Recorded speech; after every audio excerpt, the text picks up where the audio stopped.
Open Your Eyes is brought to you by the Belize Bank. Our country, your bank.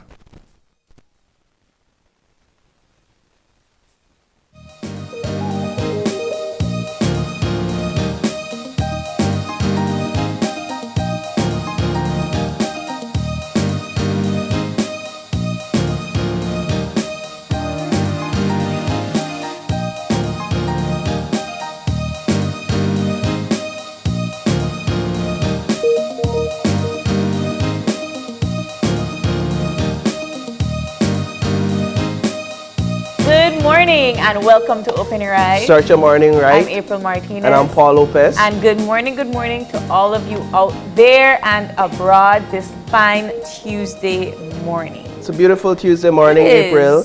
As usual, the sun seems to be ready to peek out its head and give us that glorious heat that we experienced yesterday here in Belize City. I like how you said glorious heat. So also sarcastically because we don't know we made a roast. We made a roast. In my hat. Yeah. But we'll check in with the folks from the Met Service later on to talk more about the weather for today and tomorrow. But you know, we have to discuss what's buzzing on the news. And this was a tip that we got early yesterday morning, but we didn't cover it on Eye on the News. But a young man by the name of Derek O succumbed to a very, very, very cruel death. And I feel like it's, I don't think about it in the sense of it's this, yes, it was an accident or it was this or it was that. I'm thinking about his moments in that van. I don't know about you, but heat exhaustion, he roasted alive in there. And I can't even imagine his cries for help. I can't even imagine how he was feeling at that time. But we were hot yesterday, right? But we were in an open area. Can you imagine being cooped up in a space for almost 14 hours, tight-knit, no circulation of air, and you are literally dehydrated, you are literally dying from heat exhaustion, you're feeling your body collapse into itself. It's unexcusable. You know, we had one of our reporters out there up north, Dwayne Moody, yesterday. let's establish some of the facts, April, as they unfolded. First of all, there was the San Joaquin Festival. The Festival of San Joaquin was being held on that day. And according to reports, Derek All was detained because he was allegedly drunk. So he was under the influence of alcohol, and he had allegedly committed a misdemeanor of sorts. Nonetheless, he was placed in the back of the prison van. So it's a prison van.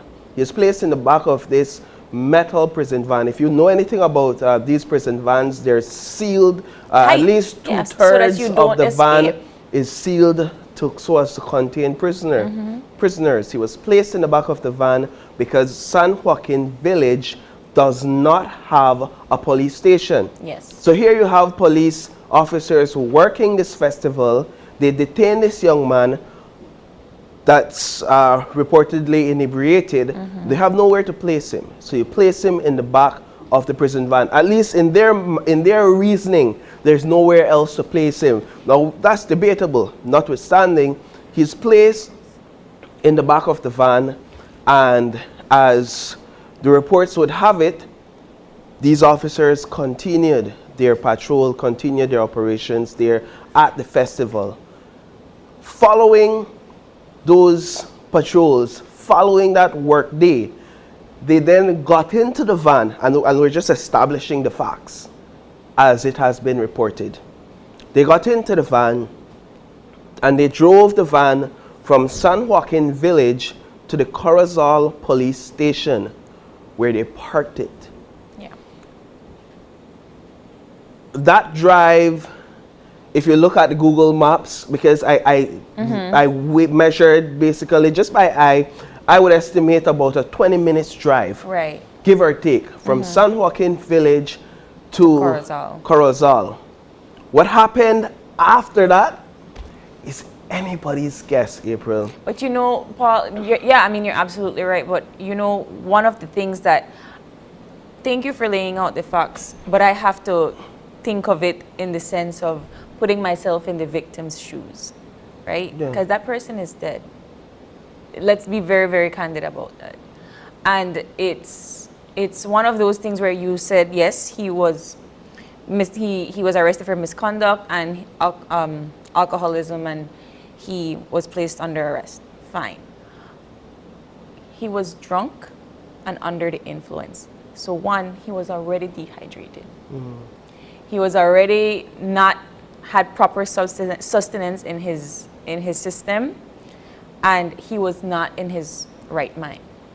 So that's already one thing. And then to be locked up in a van for hours in that state, and then not given food and water at all within 14 hours.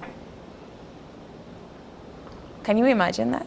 So the word forgot or forgotten was thrown out or was used by the Commissioner of Police yesterday to sort of help the general public, perhaps even his initial investigation, to fill some of the gaps. It's not now, we're not, don't get me wrong, April, I'm not saying it is a valid explanation. Again, I just continue to lay out the facts.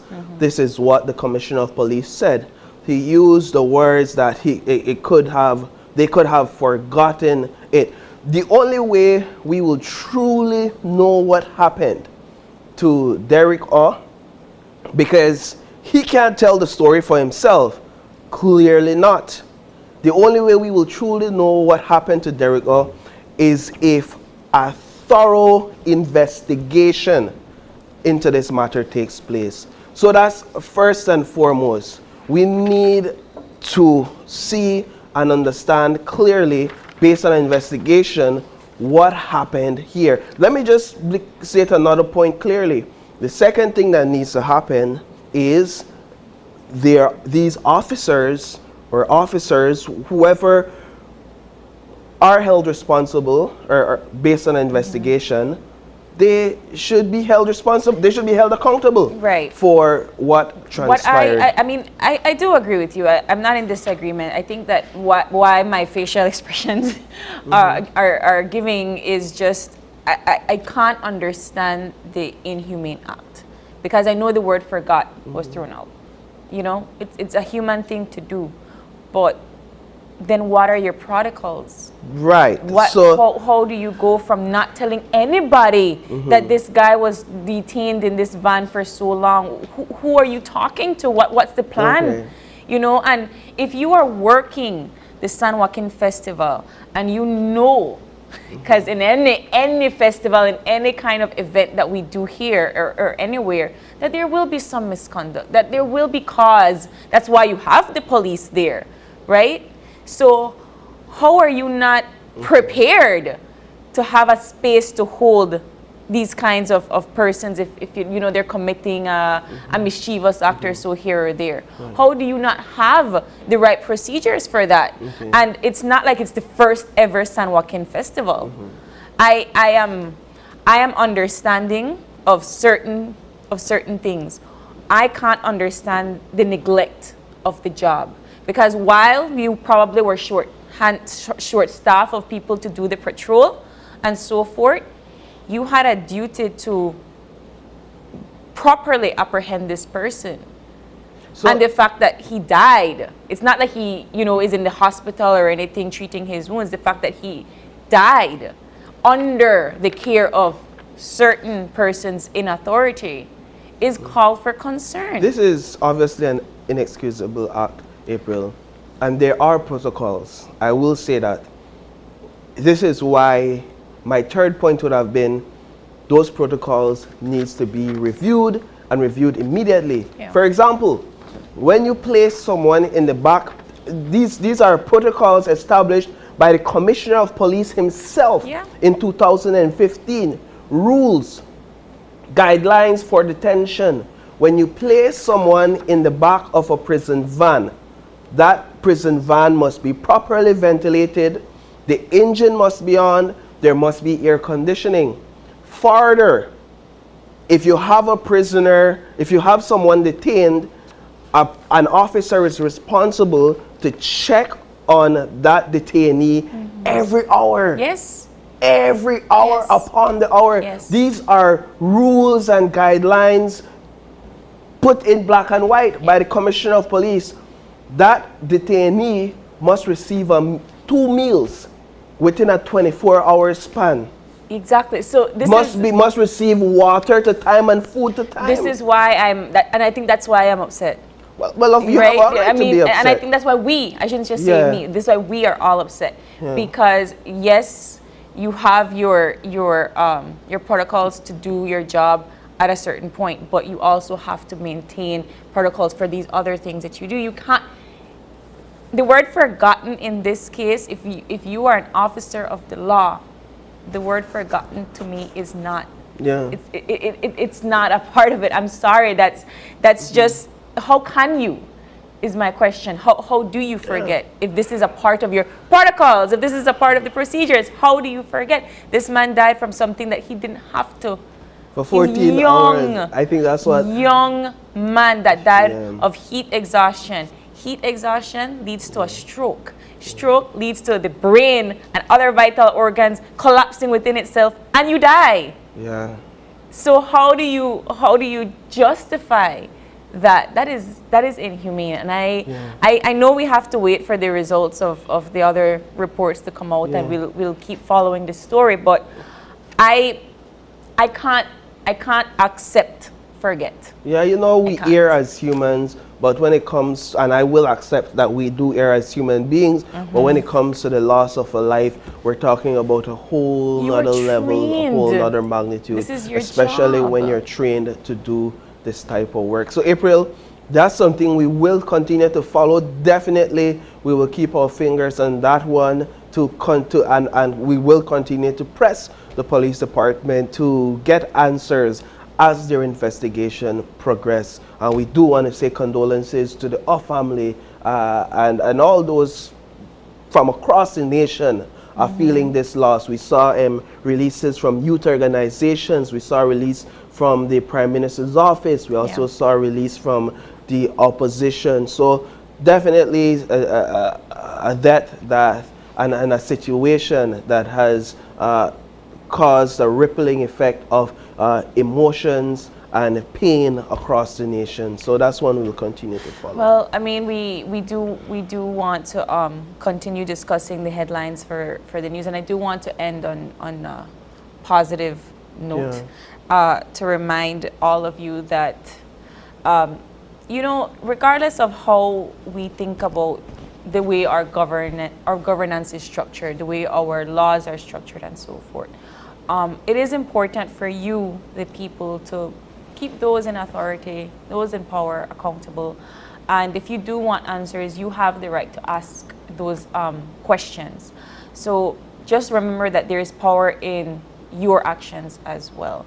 But we got to get moving, and I want to keep it motivated. I want to keep it positive, and we will continue to motivate you this morning with our eye opener for today. And our eye opener is taken from dailyom.com, and it goes like this. Facing the truth up front rather than turning from it will keep your life moving in a forward and positive direction. Most of us have had the experience of being in possession of a piece of truth that we are afraid to share because we knew it would not be well received. There are also instances in which we ourselves have been unable to handle some truth confronting us. This might be a small truth, such as not wanting to see that our car needs repairs because we don't want to pay for them, or a large truth, such as not fully accepting that someone close to us is pushing us away. Usually the truth is evident, and we can see it if we choose. But we have elaborate ways of hiding the truth from ourselves, no matter how apparent it is. Ultimately, there is no way to avoid the truth, no matter how painful it is. So the sooner we let down our defenses, the better. We know that the truth and accept that we may have to adjust our lives to accommodate. We are in alignment with reality. At the same time, we can be patient with people around us who have had a hard time seeing the truth, because we know how painful it can be. Whatever the truth is, we make a sincere effort not to close our eyes to it, but instead to be grateful that we have access to it. I am one of those people that face these things head on. It doesn't make sense to, deny, or it doesn't make sense to hide it, or except for when my car needs repairs. I just turn the music up a little bit louder. Sometimes we do it subconsciously too, because you have traumas, you have fears, and it is 100% okay to feel the things you're feeling when you're seeing certain truths come to light. And denial is one of those feelings. But eventually you will have to face those truths, because the more you keep putting it off, the worse it will get for you, the person that is feeling all of these feelings. Yeah, I often think about my little brother and I when we were growing up. When it was time to take pills, like any sort of pills, whether it's multivitamins or the time to drink Sorosé, right? I was the one that I go and drink that pills fast. Like, I don't mind swallow it. I could swallow it. The Sorosé, I could chug it. No. Then he, I used to chug Sorosé, but for him it would be a fight for get him to drink the pills or get him to swallow the Sorosé. And when I think about how hard it is to swallow truth, I think about his face. And he put the pills like mouth and like, Mommy, I really have to take this. Sell you out. Mommy, I really have to take this. I know I take this. Then he would sneak it behind the back and say, Paul, I will give you a shilling for swallow the truth for me. Or swallow the pill for me. Or I'll give you 50 cents, or I'll give you half of me fried jack. And I may like fried jack. If you drink the Sorosé for me, but I like how you admit certain things on air where your mother is clearly watching and your brother is clearly watching. I use that analogy to say that that's what comes to my mind when I think about swallowing the truth or facing the truth. It's not always an easy thing, but nobody could face your truths. Yeah. Nobody could swallow your truths for you. Even if you have to put the pills in a little piece of banana, even if you have to add some sugar to the syrup. The truth is that when the truth faces us, as hard as it may be, and even if we can't swallow it, like the eye opener says, at least we should be thankful that we have access to it. We have access to it. You know, I'll take it one step further when it comes to swallowing that pill, right? Or, you know, we take these things because they're good for us, right? And you know, the truth of the matter is that truths are good for us, whether we're able to see it clearly right then in that moment. And just like the pill, for whatever the reason you're taking it, you will eventually feel better. Indeed. And it's the same thing with the truth. Eventually, you will come to light and you will feel much better after you faced it. Preach! So we can take up offering now, because the whole sermon. And now we have to hear the truth about the weather. The weather. And I mean, I am okay with the heat. I'm okay with the hot. I prefer it to be sunny instead of raining. But let's see what the folks have to say. Good morning. Hello, I'm getting a terrible feedback. Oh. Okay. You hear it? No, we're not. We're hearing you clearly, actually. Clear as day. Hello? Hi. Can you call back the number because the feedback is terrible. I don't know what it's done. All right. We'll have them call you back. All right. So while we're getting the folks from the Met service readily available for us, it seems that it's going to be pretty okay for this morning's weather. Yeah, April, it seems as if the temperatures will be somewhat average, something that we're used to. There may be some overcast, and we're hoping we could get back our forecaster to come and give us a bit of that details, those details, if she will be available. But you know, we are still going in the hurricane season, and we're still in the hurricane season, I should say. We still have to, regardless of the weather predictions for the day, you still always have to try to be as safe as possible. Yeah, one of the things that we see in the hurricane season a lot, even if we don't get hurricanes, is a lot of scattered thunderstorm and showers. Let's see. Good morning. Good morning, April. Good Much morning. better. Good morning, my friends there. Good morning. All right. How are you? I am doing good, April. I won't complain as usual. I don't like to complain. Oh, I have to keep your positive attitude. Tell us the forecast for today, starting with the general situation. Okay, we have a light to moderate April east to southeasterly airflow that is supporting generally fair weather for today. So for today, we could expect sunny skies with a few cloudy spells. The high temperatures are expected to reach 88 along the coast, 93 inland, and 82 over the mountains. So it will be a little bit warm today. As for tonight, expect partly cloudy skies. The temperatures will drop to 80 along the coast, 74 inland, and 68 in the higher elevation. Shower activity will be isolated. This afternoon, expect an inland isolated thunderstorms developing along the Belize-Guatemala border. You could expect that for this afternoon. Tonight and tomorrow morning, you could expect a few showers and isolated thunderstorms to develop over the extreme south of the country. Our winds will be coming out of the east to southeast, 10 to 20 knots, or sea state will be choppy.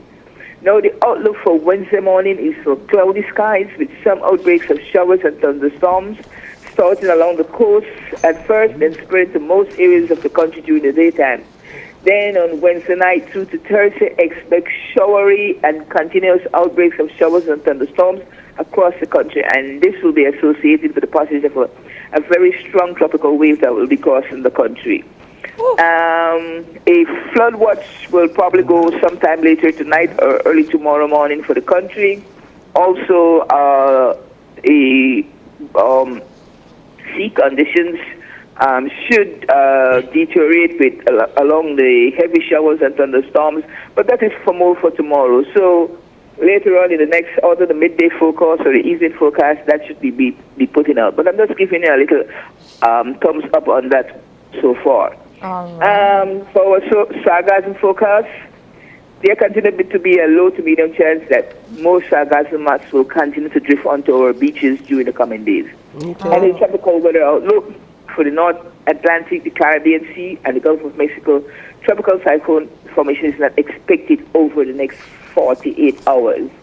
But the same tropical wave that I'm telling you about, that has a low chance of becoming turn into probably a tropical depression or something over the next 5 days. Okay. But that if it do turns in, that would be more in the Mexico area, in the Gulf of Mexico or so, as it drifts that way. But so far for us, good weather for today, and then things will start to deteriorate tomorrow as this tropical wave approaches and crosses the country. And that, of course, is coming with a lot of rain. So for persons in flood-prone areas, they are to be on the lookout. Yes, as I said, probably this afternoon or later tonight, we will be issuing a flood watch for the country, for areas that are prone to flood and low-lying areas. Great. Okay? All right. Thank you, Catherine. As always, you always brighten up my day. You always give me positive news. I am happy that I did. You guys have a great day and stay safe. Great day. You too. All right, April. All so right. while we may enjoy a lot of sunshine today going into tonight and tomorrow, it's gonna be rainy and wet. All I have to say is those of you that are watching KTV tonight, make sure to carry on an umbrella and on a raincoat and on a boots, because it's going to be a wet Tuesday night. Yeah. All right, we got to get moving into our show for this morning, and our first conversation is going to be all about the OAS pilot project code. We'll have the folks on Zoom with us to talk to us about that project, which is a partnership with the International Partnership Manager of the Americas, Lara Sepulveda, talking to us all about the pilot project code. And then in our second conversation, we'll hear all about the Connect Ed from the Ministry of Education. I'm excited about that one. Are you? Yes, I've been wanting them on the show for so long. Awesome. Well, we have two representatives, one from the ministry and one from BTL, and they'll be in to talk with us all about that program. Awesome. And then our final conversation for this morning is no stranger to Belmopan, Keith Jones, an unexpected, exceptional life documentary. So we'll have Belmopan take over. Belmopan peeps will be here today, so enjoy Felicity. But with that, we're going to take our first break, and when we get back, we'll have our first segment for this morning. So stay tuned.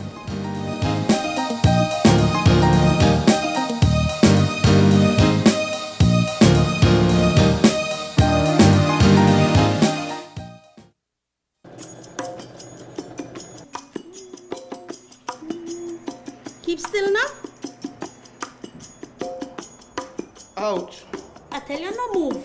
Wow. You really can't get a mannequin for this, man? Really? Well, son, if I never lend you the $2,000 to buy the kids' computer and the book, I may have the money for buy my mannequin. It's definitely better to borrow from the bank than from your friends or relatives. This way, all you owe is money. Would you like me to turn around? That would be good. Turn on, turn on, turn on. Take advantage of the back-to-school promotion currently being offered by the Belize Bank.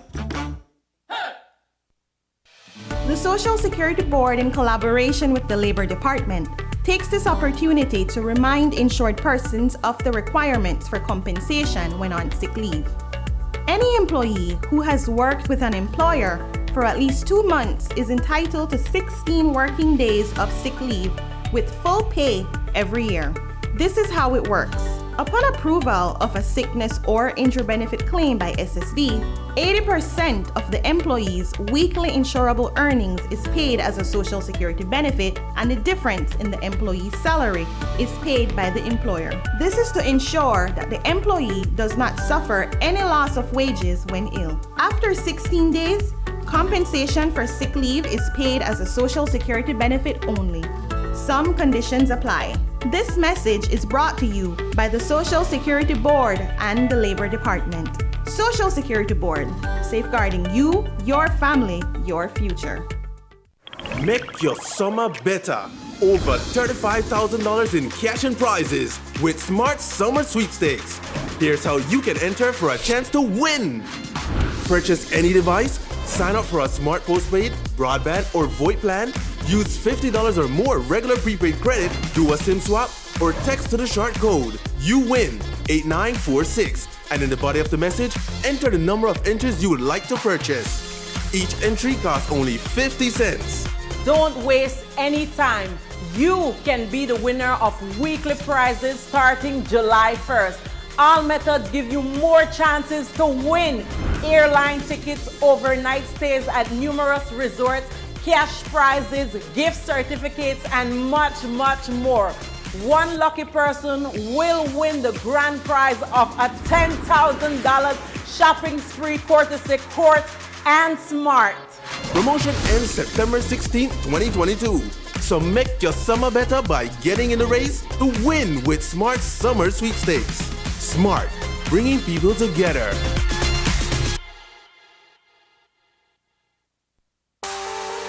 Your Tuesday night entertainment is back. KTV The Remix Season 4. KTV. Come on out and win fabulous prizes and the chance to compete in our halftime challenge. Tickets are available at Channel 5 on Coney Drive at $3 for children and $5 for adults. Mask will be required. Or you can watch it live on Channel 5 or streaming on Facebook. The show starts at 8 p.m. at the Bliss Center for the Performing Arts. KTV The Remix Season 4. It's hot, it's live, and it's only on 5. KTV.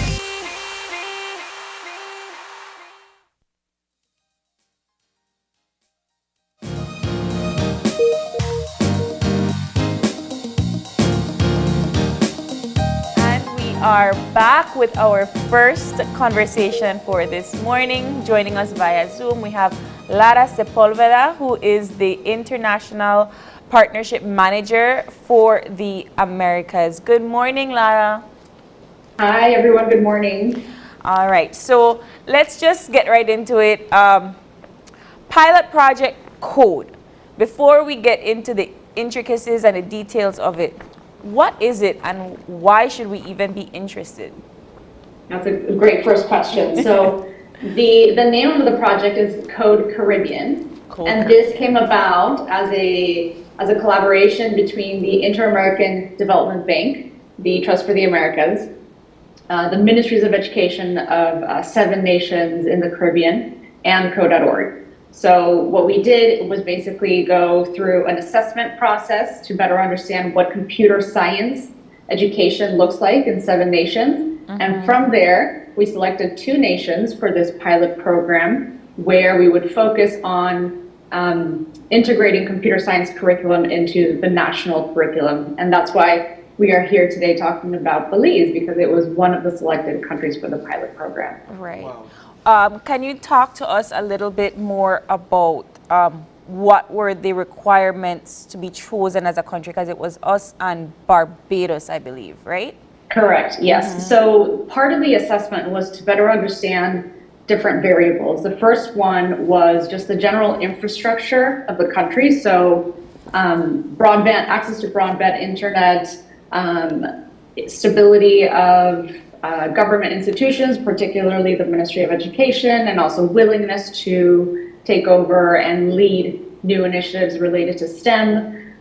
Better understanding as well what the private sector looks like and how that is impacted by computer science, artificial intelligence, machine learning, and basically this wave of STEM that's taking over the workforce, right? It's becoming automated. So we looked at, all these different variables, and part of the reason why we selected Belize is because there is a lot of flexibility at the national curriculum level. Yeah. So when we look at, how we can implement this, it's one, the willingness of teachers and school administrators, as well as how easy it can be to integrate this discipline transversely into different disciplines. So that's one of the reasons why we selected Belize. So we're talking implementing technical computer skills into the national curriculum, primarily for Standard 5 and Standard 6 students. Given the fact that they're kind of doing they're relaunching this new curriculum, where does this particular program stand within that, and how are you planning to implement it right now? Because, the schools are starting in September. Yes, that's a great question. So we're actually launching the teacher training today. Okay. We have code.org facilitators in Belize that will be leading a teacher training as well as a school administrator training on the open source curriculum that was developed by code.org. And code.org, just to give you a little bit of context, is an organization that is based in the US, but we do global work. And we have over 400 hours of curriculum for grades K through 11 or 12. So what we're doing with this is basically we're trying to find within the national curriculum of Belize where we can adapt the lessons that we have and make them more culturally relevant for the environments of Belize and Barbados. So in that sense, whether it's a class in IT, whether it's a class in robotics or in informatics, we look at what will work best with what we have in the country. We're not trying to impose a new curriculum. We're really trying to better integrate with what already exists. So part of this curriculum is also looking at not only coding, programming itself, but it's also computational thinking, it's problem solving, there's artificial intelligence components as well. So it's a very holistic approach to computer science. Why coding? Why programming? When I think about it, I think about how coding and programming could be somewhat a foreign language to many. So why this particular area to focus on? In many ways, coding and programming should be taken as a course in the same way that we take math or arts or another language. The debate about the future of education must focus not only on transforming how we teach, but also rethinking what we teach. In a world where jobs are rapidly becoming automated, they're requiring more advanced digital skills, any discussion that we have about the future of work has to also include a conversation about the future of a school curriculum. So computer science is really where it comes into play over here. We need to make sure that we're strengthening the skills of not only digital skills, but also life skills, meaning socio-emotional learning, as well as entrepreneurial skills for students. This will better prepare them for the future labor market. I want to tap into that word that you just said, socio-emotional studies. So can you give us a little bit more detail on that? Because I was reading over the overview of the program, and I couldn't quite understand how socio-emotional skills connect to programming and coding. So we look at socio-emotional learning as a way of learning with and through empathy. In many ways, when you step into a classroom, the way we approach education is you're there to learn and you leave all of your emotions and whatever you have going on in life outside. But what we look at when we look at socio-emotional learning coupled with learning any subject, it doesn't necessarily have to be computer science, it could be any language any discipline when you're in school, is we have to recognize that we are human first, and we do have emotions and we have things that are happening in our lives, especially as students that aren't necessarily equipped with the right tools to process some of these emotions that they're going through. So it's really meant to equip them with the tools so that they're better able to manage themselves first, and then to be better able to learn and manage new concepts that are being introduced in school. Let's talk a bit about the reach of the program in Belize. How many students are we planning to impact, and how many schools, and are there considerations being given to schools perhaps in rural communities with some sort of limited access to these types of technologies? So to begin with, at the pilot level, we are selecting schools that meet the technical requirements. At the moment, we have selected 40 schools, and in today's training, we have around 60 participants, and these are representing schools from around the country. Okay. This will impact around 2,000 students. This is the equivalent of around 80 to 90 classrooms around the country. So this is we're just beginning the pilot. This is standards. This is specifically for standards 5 and 6. But once we are done evaluating the program, we will roll this out at the national level with the support of the Ministry of Education of Belize and our local partners in the country, the Trust for the Americas. What results are you looking for when this pilot project is done? What do you want the students to get out of this? I think this is a conversation more so about students and teachers. Okay. You know, in many ways, we look at teachers having, going through the pandemic, they had to really jump through so many hoops. Learn how to do Zoom. Oh my gosh, learn Zoom and learn Microsoft Teams and so many new platforms that in many ways, they probably felt like they were behind in terms of technical and digital skills. So what we're really looking for here is not only to show teachers that learning something as simple as computer science, because there are a lot of stereotypes associated to computer science, and we are trying to bring some of those stereotypes down through these pilot programs. But it's for teachers to understand that computer science goes beyond programming. As I mentioned, there are some skills that you learn through computational thinking that aren't exclusive to computer science. We can learn that in other subjects. So it's really for teachers to better understand that. It's for students to kind of lose that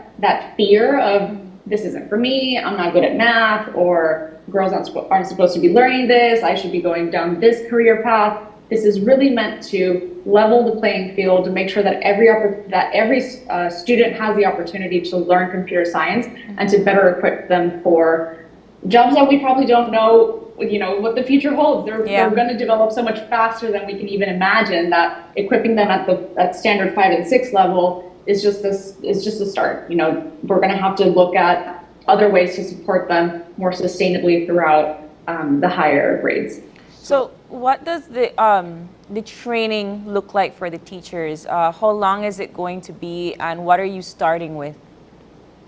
So we have 2 Code.org facilitators that are professionals at teaching the Code.org curriculum for primary school. And what we will be doing is focusing on a specific course that's meant for standards 5 and 6. So what we'll be doing is going through the curriculum itself, some of the concepts that we'll be covering, but in many ways what we will be teaching them is equipping them with the tools on how to teach the material. It's not necessarily learning the material, because the material is meant for you to learn as you go, but it's more so this is how you facilitate a conversation around computer science. This is how you talk about, if you're thinking about creativity and you imagine a world where you could create a new technology that can solve a problem in your community, how do you go about having that discussion with students in standard 5 and 6? So there will be a conversation as well around equity and what that means in the Belizean context. As an organization that works globally, we understand that there are idiosyncrasies that are very particular to each nation, but these facilitators are really there to not only show the curriculum, but also the nuances on how to teach the curriculum. So how long you say that will last? Yes, that will last all day. It's today, 9 to 4 p.m. And then tomorrow we will actually be having another training where we've pre-selected a smaller group of teachers that will be functioning as facilitators or coaches. And they will be responsible for providing mentorship to the teachers along the pilot program. And these are computer science teachers? These are computer science teachers that do have a little bit more experience. So it'll be a little bit more simple, but they are meant to function as mentors, basically, for our teachers that are going through the training program. What happens after the training, after these 2 days? Do we then begin to roll it out in schools to familiarize our students with this learning? Yes, so the computer science will be taught as part of the regular school day, and it will follow the open source curriculum created by code.org. And what part of the training is helping them select the class in which they will be implementing this in school. So we are preparing them a month in advance before they go back to school to help them with scheduling and figuring out what the best way is to implement. But once school starts, we will be keeping track on our end from a usage data perspective, how the kids are doing, how the teachers are doing with material. There will be a separate evaluation conducted by a third party just to see what the competency level is, what the completion rates are. And based off of that, we will be doing a report at the institutional level, of course, shared with the Ministry of Education of Belize. And then we will be creating a national plan with all of the stakeholders involved to do a rollout at the national level. Looking into the future, looking at the future, perhaps 5 years or a decade from now, how does learning and teaching the fundamentals of coding add or contribute to national development? So this is something that we are bringing together with the private sector of Belize. We understand that computer science, when you think about it, you associate it strictly with programming and perhaps only as a software developer or as a software engineer. But computer science is actually used across different industries. It could be agriculture, it could be manufacturing, retail, many other industries. So as an important context here, to let you know that we are hosting actually a stakeholder roundtable with different industry leaders from Belize to better understand what the impact is of teaching computer science this early on in students and how this will affect their industries. What are the industry needs right now? And what these leaders can commit to supporting these children this early on. And understanding as well, the labor market has needs presently for many students that have computer science skills. But when we look at 5 to 10 years down the road, I mentioned, we're not sure what these jobs are going to look like. These are going to be growing at an exponential rate in which having these basic skills of building artificial intelligence or machine learning and problem solving, computational thinking, that's the foundation of computer science, so that the students that are graduating from standards 5 and 6 will be able to build upon that. And when the time comes, we'll probably have a different curriculum that we are going to be developing at some point. The technology is changing so much faster than we're able to keep track of. So this is just preparing them for what will come eventually. So that's where I wanted to steer this conversation, what will come afterwards. And I asked that because of where Belize is in terms of jobs in IT and computer science. And, for the most part, when they graduate in the university here in Belize, you do have an IT program, right? So you have several students that do graduate with IT degrees, but there are no jobs in Belize that would be able to cater for those IT degrees. So what would you say for this particular curriculum to affect that job market here in Belize? So we're looking at the curriculum in the K-12 space, right? We're looking at primary and secondary level. So when we look at the tertiary education, there likely will need to be some sort of revamping as well that includes an overview of not necessarily just IT, but also computer science. A lot of the conversation, as I mentioned, around the future of this education has to include a revision of curriculum as well. So it's not necessarily that there aren't jobs in IT, but it's perhaps also taking a look at how updated these curriculums are, and whether it's just, you're learning computer literacy and you're going through, word processing softwares versus you need to look at something a little bit more developed around, learning JavaScript, Python, or other programming languages. So it's more, it has to be a holistic view, and it's not exclusive to just tertiary education or just primary or secondary. It has to be really a complete pathway for the student. So this is a much larger conversation that needs to happen.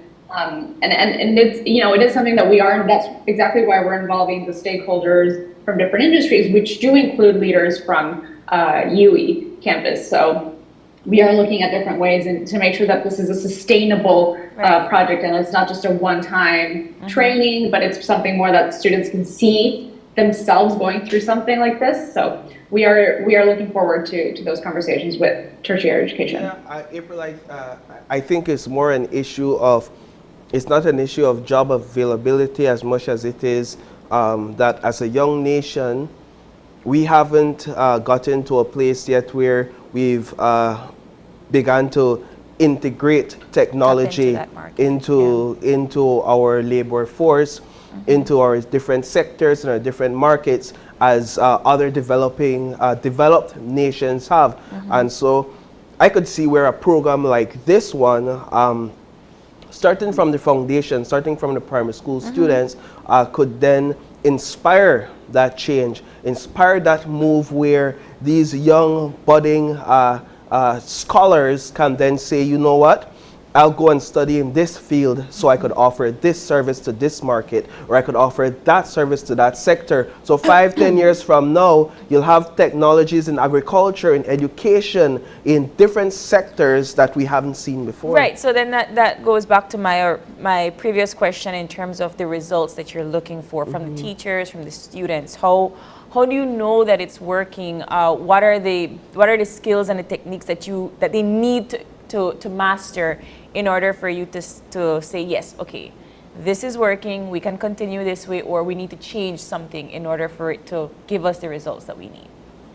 So while this is a 2-year program, we do have an evaluation tool that looks at competencies and completion rates. So not only do they go through the program itself, but we will evaluate their competencies at the end of the program. Our curriculum, the way it's built, and the curriculum, the specific curriculum that we're using is called Computer Science Fundamentals, and it's made for primary school.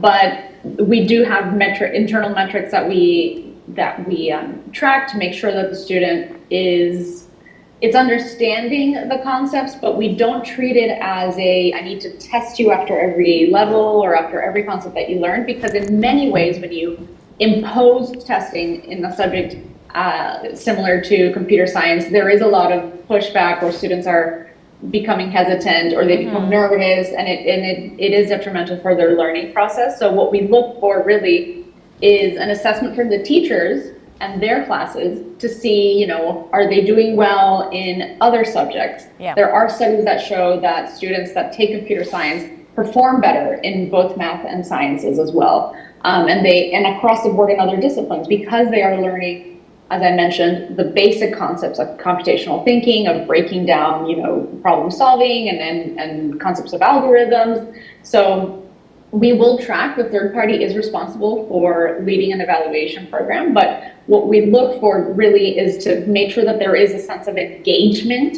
in these classes, that the teachers are excited to teach it, that the students are learning the concepts, and then beyond standard 6, we will eventually roll out, the computer science discoveries, which will then be the middle school curriculum. So there will be some follow-up.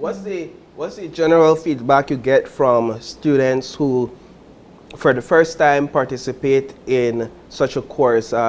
Do you get them saying, "Oh, I never realized that this would be so interesting," or easier to comprehend than I thought it would have been?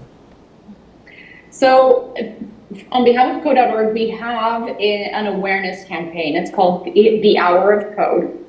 And what that seeks to do is basically precisely what you just mentioned, Paul, is to break apart those stereotypes of, I'm not going to be good at this. I'm not great at math, so I'm not going to be good at computer science. But once they try it, they are in this learning environment that is really dynamic.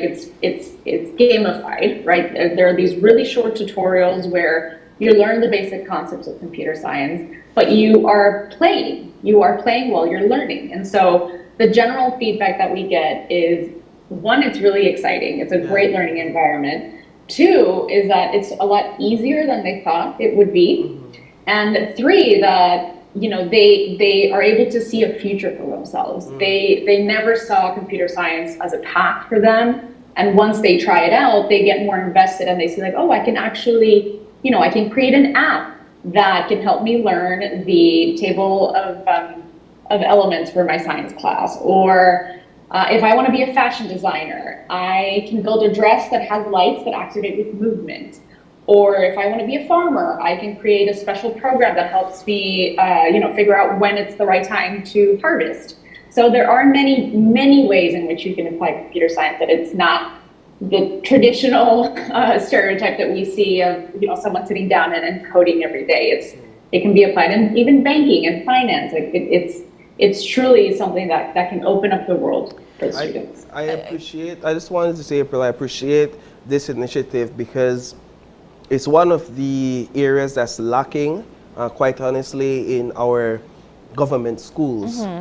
I've visited a couple private schools that they're doing some they're of these projects. They're actually doing some of these projects in the primary and the high school level, but the government schools, for some reason, I guess just because of the investment, has been unable to invest in these types of teachings. But when you look at these private schools and how these students have excelled and the things that they're doing, for example, in the robotics era, I mean, it's mind-blowing what they're doing, and then competing as well in robotics regionally. So this is one of the concerns I raised a few months ago when I saw these things happening in the private schools. It's like, why aren't our government schools also taking advantage of this type of training? So now to have this discussion, to hear that it's going to happen, I appreciate that. I commend it, and I do feel that younger generations, the kids in the primary schools, they know how to work computers better than we do. I think my brother was talking about some program that he used to do video editing, and I'm like, oh, okay, I have no idea what you mean. So we do applaud it, and I do hope that it is successful in the ways that it needs to be, and that we see more of this as a permanent part of our curriculum. So Lara, thank you so much for stopping by and talking to us all about code.org. Thank you, April and Paul. All right, and with that, we're going to take our next break, and when we get back, more talk about the digital and educational worlds colliding, because we have Connect Ed. So stay tuned.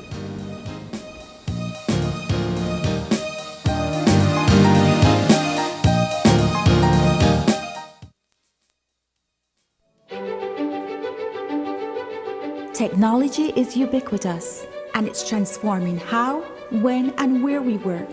Fulltech Systems is placing award-winning devices in the hands of information workers, allowing them to work without compromise in a world without wires, to innovate, create, and to maximize productivity anytime, anywhere. Satisfying the needs of the desk-centric remote and field worker and every other worker in between. We are providing the industry's best devices to businesses going through the process of digital transformation. Partner with us today to provide the solutions that will allow your employees to work effectively and efficiently to enhance your customers' experience.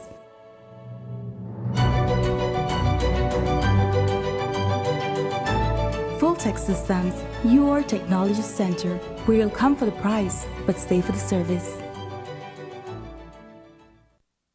I'm on my way to Benny's, where I can get what I need and save some money. After 75 years in the business, nobody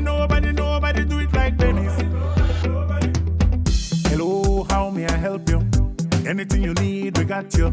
Whether it tools or tiles, lights and fans, we are serving with a smile. Genuine plumbing and electric supply, quality construction supply, heating and air condition, 100% Belizean. Benny's, celebrating 75 years. Quality and savings, quality and savings.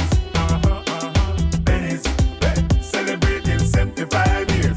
Quality and savings, quality and savings. Benny's, celebrating 75 years. Quality and savings. Quality and savings.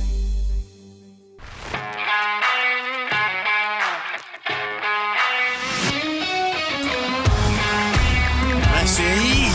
Off goal. What a goal from Leo Messi. What an incredible strike from Leo Messi.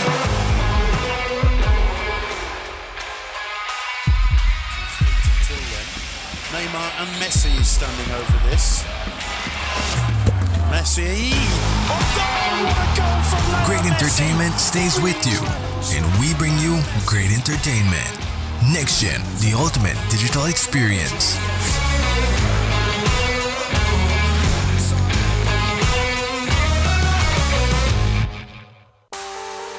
Your Tuesday night entertainment is back.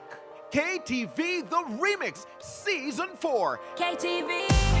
Come on out and win fabulous prizes and the chance to compete in our halftime challenge. Tickets are available at Channel 5 on Coney Drive at $3 for children and $5 for adults. Mask will be required. Or you can watch it live on Channel 5 or streaming on Facebook. The show starts at 8 p.m. at the Bliss Center for the Performing Arts. KTV The Remix Season 4. It's hot, it's live, and it's only on 5.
Are you looking for low-cost television advertising? Have we got a deal for you? Advertise on Channel 5's Daily Classifieds. Channel 5's Daily Classifieds is one of the most effective methods for introducing yourself and your business to the community. Use our Daily Classifieds to recruit employees, promote specials, promote your products or services, promote a business opportunity, increase traffic to your website, and advertise items you have for sale. Let us help you to save valuable time and money. Call us today at 280-0013 or visit us at our offices on Coney Drive to discuss how we can help your business grow affordably. Channel 5 Daily Classifieds. Advertise today.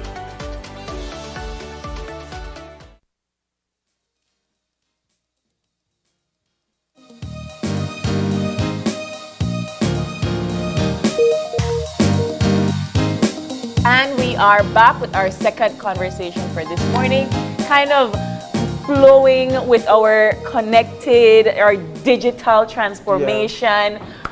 We have in studio with us to talk about the Ministry of Culture, Education, Science and Technology, Connect Ed. I think that's clever. In studio we have, please once again. My name is Julio Marin, who is the Technical Pre-Sales Manager at the Business-to-Business Department at BTL, and Namrita Balani, who is the Science and Technology Coordinator at the Ministry of Education. Good morning. Good morning. Good morning. Okay, Thanks for having us. You know how to try to get you long. So, first of all, Connected blows my mind because you are all trying to bring internet to everybody.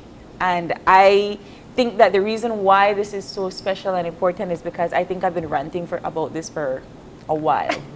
In the sense that, yes, you bring in technology, you bring in tablets, but there is no connection, so what's the point? So please talk to us about the initiative and how that got started. You want me to start? Okay. So for Connect Ed, what we have is we had an Internet for Schools program, right, from Digi. So what this was a 500 meg connection for these 197 schools.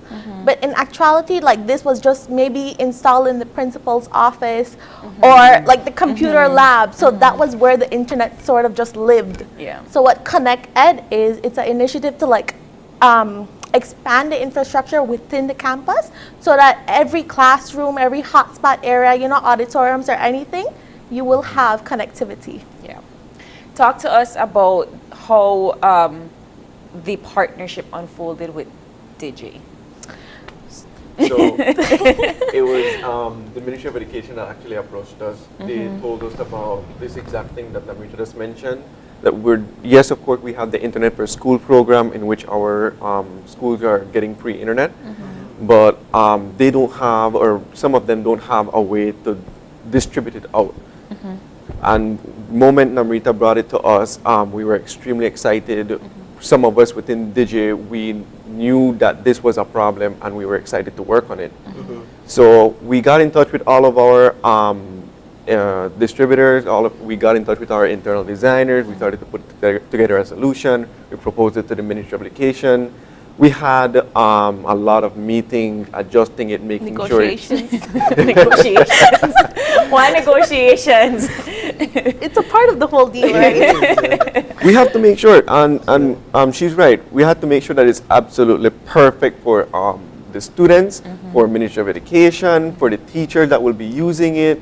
The solution has to work. Right. So what were the solutions that were implemented to kind of expand the reach on these campuses? Are we talking about bigger modems? And I'm not necessarily a tech-savvy person to know all the terms, but we're talking about a bigger modem that reaches all the classrooms and the gymnasium and the cafeteria. What are we talking about? More modems? I'm just using modems. Please correct us if we are wrong. Okay, so for majority of the schools, some of them don't have anything technical in the classroom. Okay. So this solution is essentially cabling the entire school and making sure that there is, of course, an access point in every classroom. To speak towards some of the technicalities, some of the regular access points, they only serve 10, 20 people. But as you know, we have 30 plus students per classroom.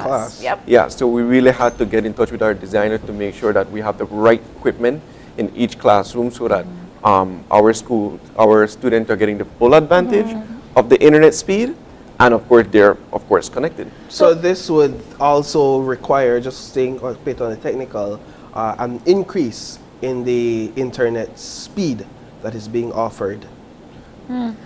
Not exactly, because a lot of them were not even using the 500 megs.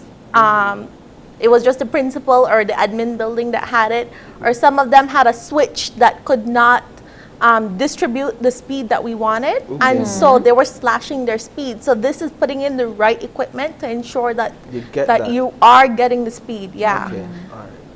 So we know that it's a rollout for a it's a pilot project still, right? So it's a rollout for only 200 schools. Talk to us about how you selected these schools. So these 197 schools were already a part of the Internet for Schools project. Okay. So they were already getting the 500 meg. So we said if we're going to like expand the infrastructure, let's start with these. And then of course we'll have to look into like what else, right? Yeah. And so this little dashboard that you see on your screen is showing you like the different statuses, and maybe Julio could go, there's a survey process, there's if they were constructed, if they were completed, so all of that is on the screen. Yeah, so what can you tell us about the schools that have the red dots?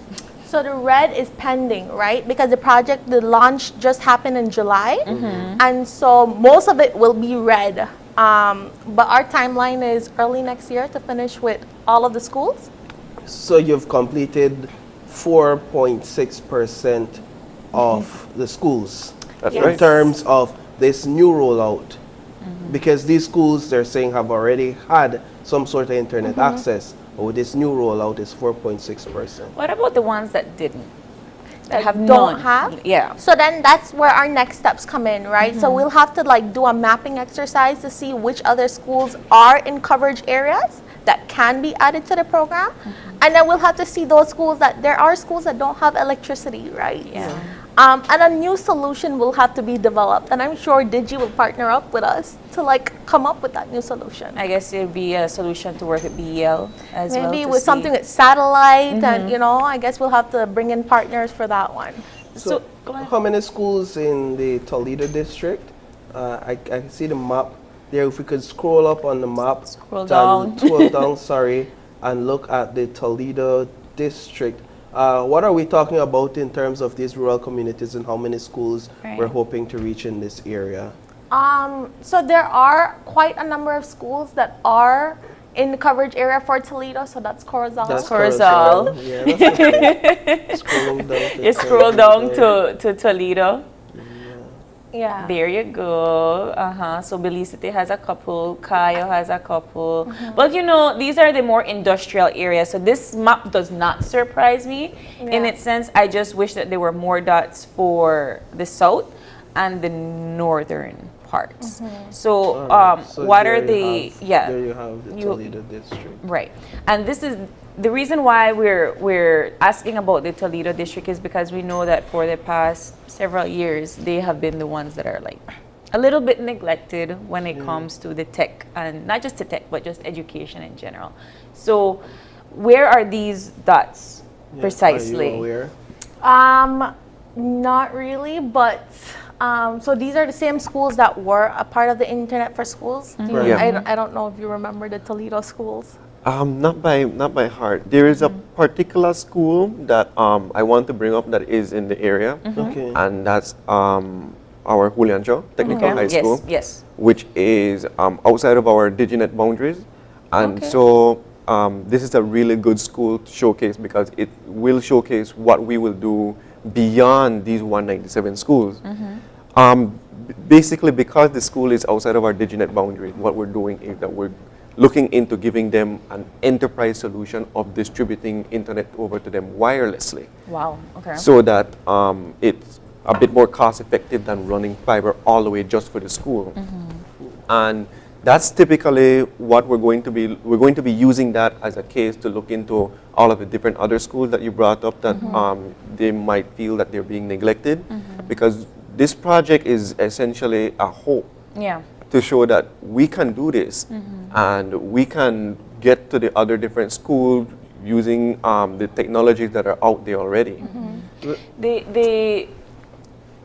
How are you evaluating and monitoring the way that these schools use this newfound technology?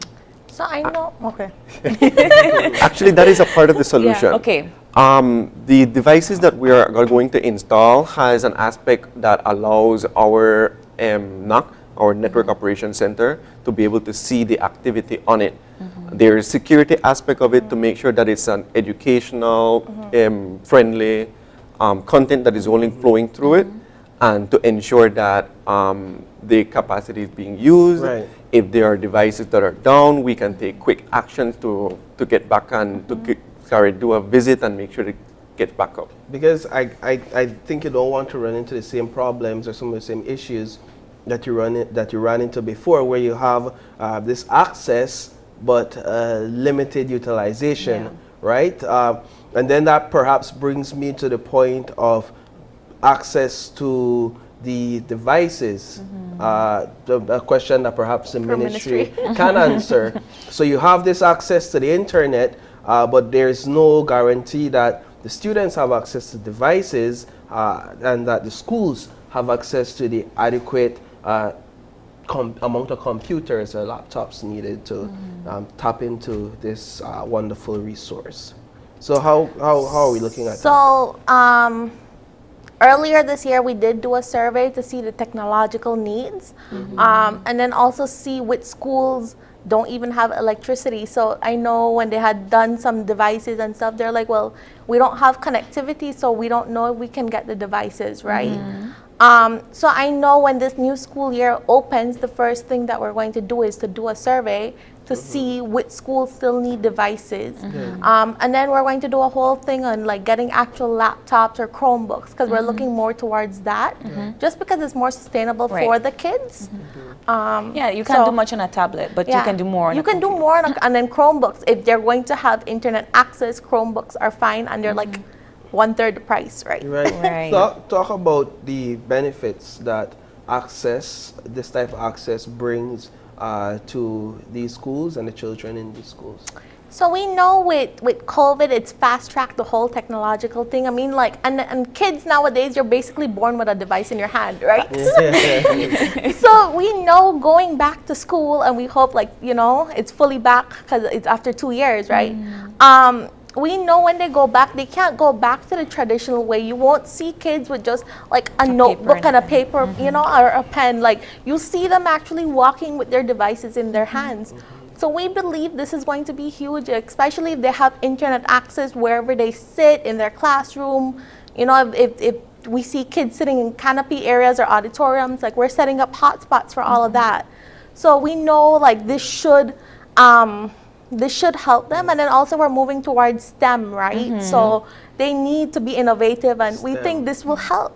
You know, April, we just had that conversation with Code the program that they're rolling out, and one of their initial criteria is to look at schools that have access already. So I could imagine that when more schools have access, more schools would be able to take advantage of such a program that Code.org is rolling out in Belize. So I guess my next question is not just for devices for the individual student, but the schools as well. You talked about, you know, kind of doing away with the paper and the pen scenario. So then does that mean that you will put a computer and a desktop in the area? Is that like where we're headed in terms of, all right, I don't even need to think about textbook or stuff when I put my backpack on, because everything is already accessed at school? Well, I know in our Belize Education Strategy Plan for 2021 to 2025, there is a laptop or device for Standard 4 to 4th Form that they want each student to have a device. Now, maybe that's a better question for the CEO when she comes on. No, I was just thinking about it because we were talking about the fact that kids already just have devices in their hands. That's the first thing I think about is my brother sitting with his computer every day. But how do you see the monitoring of this type of, and I ask that because, you know, you expect your kids to be doing their assignments, but instead they're playing a game, you know? So how is that being talked about in terms of monitoring? There's only so much control you can have, right? Like, you could, I know when they're at the school, there will be content and web filtering, so there's only limited stuff that they can go on. Okay. We can't really block YouTube because you can watch educational videos on YouTube, right? So I think it's going to be maybe some sort of like, I don't know, training with the students to show them what they should do, how, you know, they use a device for education. I mean, and then like when they go home, it's with the parents, right? Mr. Marin, if you would speak as to, I would imagine that you have teams on the ground that are working in these different areas? Is it that you have a dedicated group of staff that are hitting these schools one by one in these different districts at this moment? Yeah. We have actually we have dedicated people from multiple different departments that are completely focusing on this project. We have engineers, we have designers, we have corporate technicians, and then we have installers. But for a project of this magnitude, yes, it's huge. It would take a considerable amount of resources. So what we've also done is that we've sourced some local experts to come in and then to contribute toward the project. Actually, there's an initiative that we're also looking into, is getting some students from the technical schools to come in so that they can get some real work experience. So when do we expect for this rollout to be complete? We're expecting this rollout to be completed before the end of the year. Before the end of this year. Wow. So when did it begin? July 14th was when we signed the agreement. You're going to have to move a bit faster than the pace we're moving at right now, I would imagine. Yes, 100%. And that's why we're still in the process of making sure that we have the right people on the project, while at the same time making sure that we're not waiting for anything. Right. Because we're talking about 5% from July to August. It's just 1 month, so I'll give them the leeway. You'll be back in December to tell us that it's complete. Yeah, but you have 6 months ahead of you to complete this thing. We got this. Of course. Tell me what your end goal is for this. What do you really want? So of course we want to finish the 197 for this year, and then we need to add the other schools. Our minister and our CEO keep saying that everyone needs access, so we'll have to figure out like the different solutions for the different areas as well, right? So this is just primary schools for now, right? No, high schools as well. There's a mixture of primary, preschool, high schools, yeah. Okay. When you're going to UB in America? UB is on the list. Okay, so it's supposed to be finished by December. What happens if it's not? No, we're not going to be negative today. So tell us about the cost. What did it cost the government?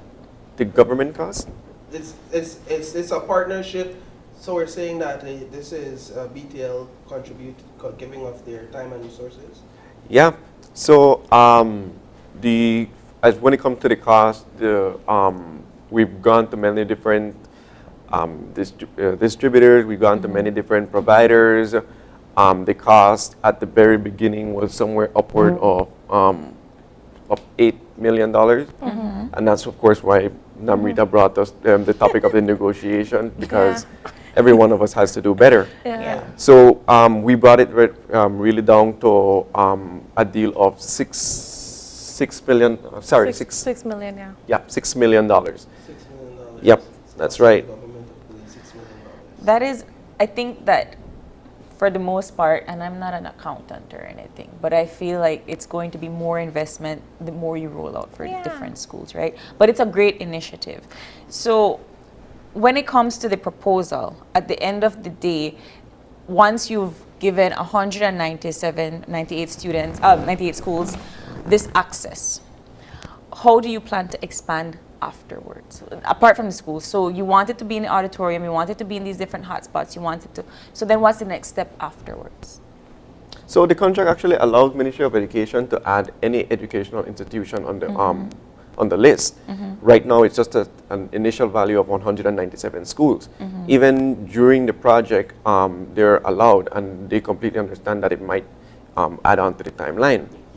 But moving forward, we will already have the knowledge, we will already have the expertise. The school might already know what it's like to experience this this Connect Ed solution. So the process would likely be that they would reach out to their Ministry of Education representative, and then Ministry of Education makes a formal request to us, and then we just go right ahead and we deploy.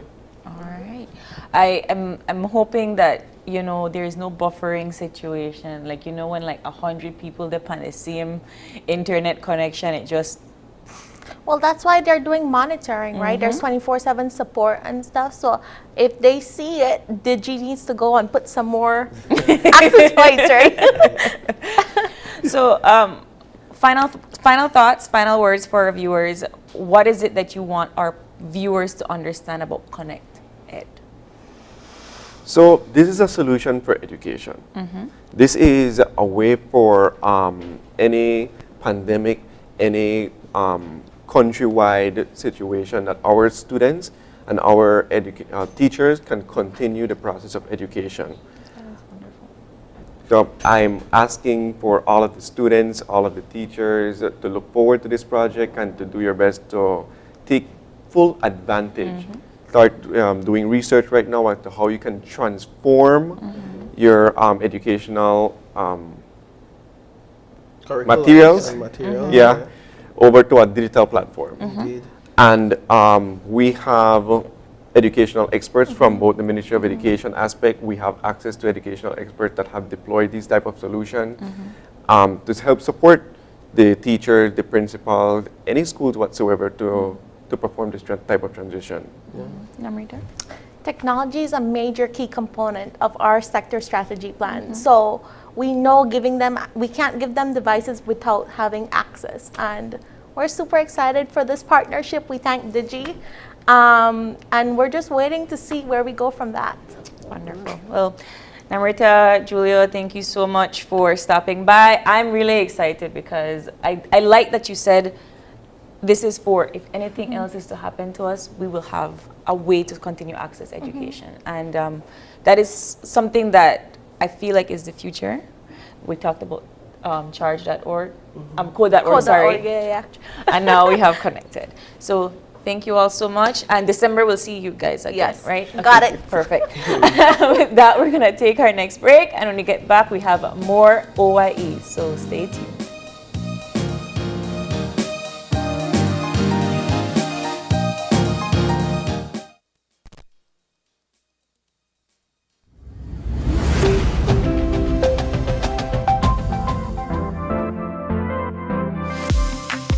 I'm always on the go, and the country is my home. So when I want to get away from it all, I immerse myself with my favorite movies, all from the new Smart Stream app. It's easy to use this service. Purchase your movies from the app and use your mobile data, Smart Stream data packages, or smart broadband to stream and enjoy.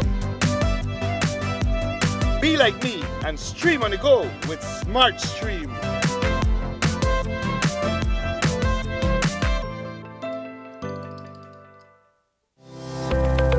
Galenia Hospital, located in Cancun, Mexico's premier tourism destination, is a state-of-the-art healthcare facility that provides highly specialized medical services. We are Quintana Roo's biggest private hospital with board-certified doctors and staff.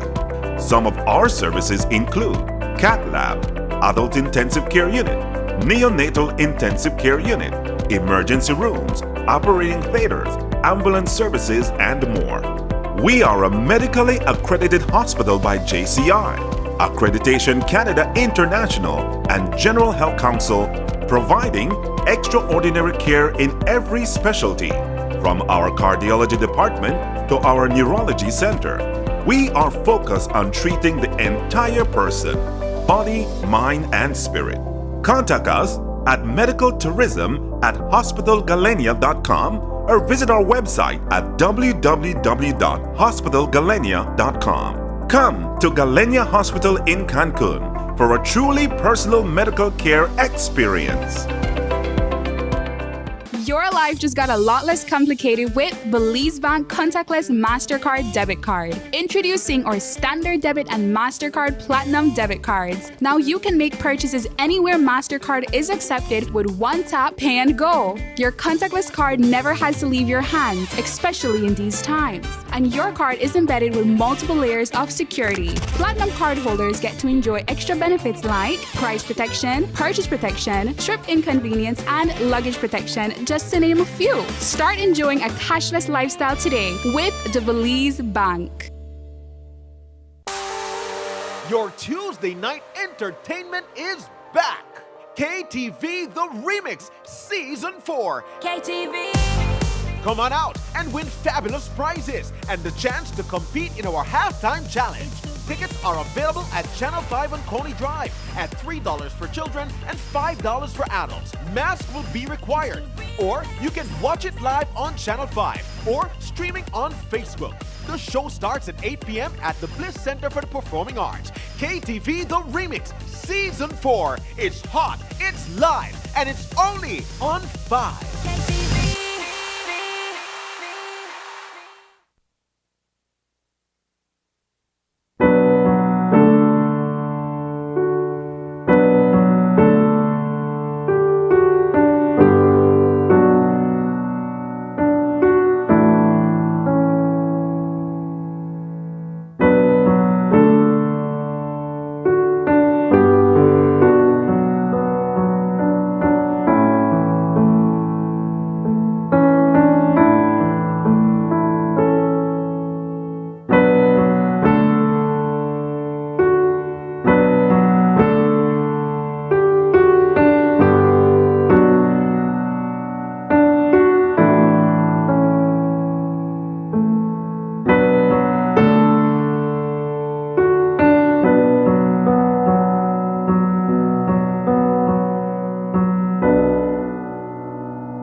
Are you looking for low-cost television advertising? Have we got a deal for you? Advertise on Channel 5's Daily Classifieds. Channel 5's Daily Classifieds is one of the most effective methods for introducing yourself and your business to the community. Use our Daily Classifieds to recruit employees, promote specials, promote your products or services, promote a business opportunity, increase traffic to your website, and advertise items you have for sale. Let us help you to save valuable time and money. Call us today at 280-0013 or visit us at our offices on Coney Drive to discuss how we can help your business grow affordably. Channel 5's Daily Classifieds. Advertise today.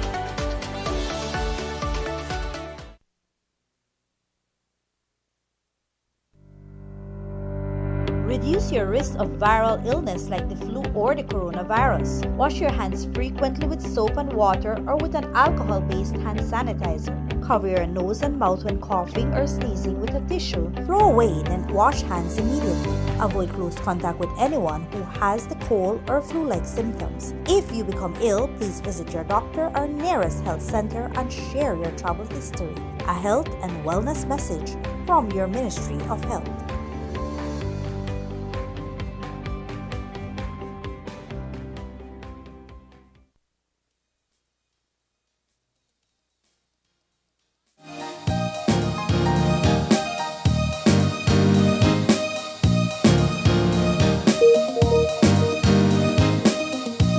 All right, welcome back to our third and final conversation for this morning. And in studios with us, as we promised, we have none other than Keith Jones. He's a personal trainer. Yes. But he's also an inspirational young man from the city of Belmopan.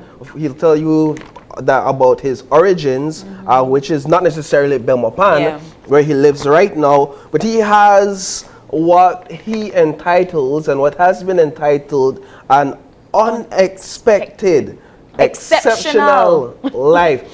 And when we get into the story, you'll understand why it's labeled this way. But first of all, we just want to say good morning to you. Good morning, Keith. Bright. Good morning. And lovely colors. I love it. Yes. I love it. Stands out. When you give like a when you show the whole shot of the studio, you kind of see like his shirt just blazing through. I love it. How are you doing this morning, sir? Doing great. Doing great as usual. Now, let's talk a bit about why we have you here this morning. Recently, you released a documentary about your life and your story. Now, you're young. You're 20 years old. Yeah. One would ask, why not save the documentary until you're 40, 50 years old.